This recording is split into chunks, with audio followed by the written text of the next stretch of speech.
pernah merasakan kurungan jeruji besi tak juga membuat kapok lelaki bernama Komang Krisnadana, 41 tahun.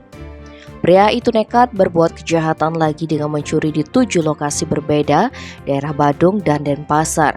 Mirisnya ia mengikut sertakan istrinya, Dora Natalina, 40 tahun dalam beraksi. Pasutri tersebut pun telah berhasil diringkus aparat Polsek Mengui pada Jumat 23 Juni. Kapolsek Mengui Kompol Nyoman Darsane menerangkan, terungkapnya kasus ini bermula dari laporan Ari Muhammad Fitraya, 27 tahun pada Minggu 18 Juni sekitar pukul 19.15. Kedua pelaku datang ke Bakti Karya Elektrik, Jalan Bypass Munggu Mengui.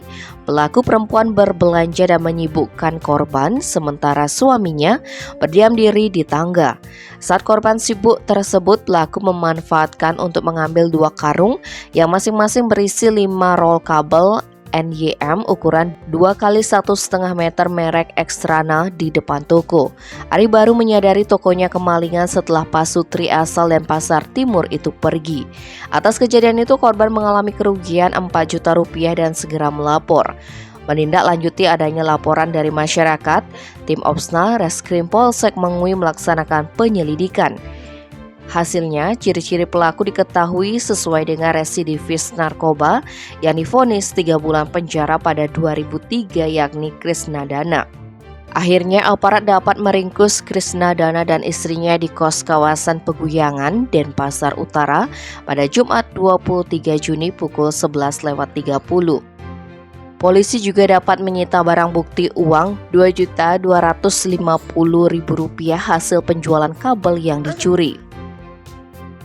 Adapun menurut pengakuan 2 garong ini, mereka pernah mencuri di Jalan Setiabudi Denpasar, Jalan Bypass Munggu, Sibang Kaja Abian Semal, Canggu Kuta Utara, depan kantor desa Munggu, Banjar Pemaron Munggu, serta Canggu Kuta Utara.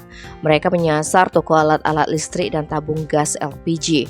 Atas perbuatannya, Krisnadana dan Dora disangkakan pasal 363 KUHP tentang pencurian dengan pemberatan, terancam pidana penjara paling lama 7 tahun.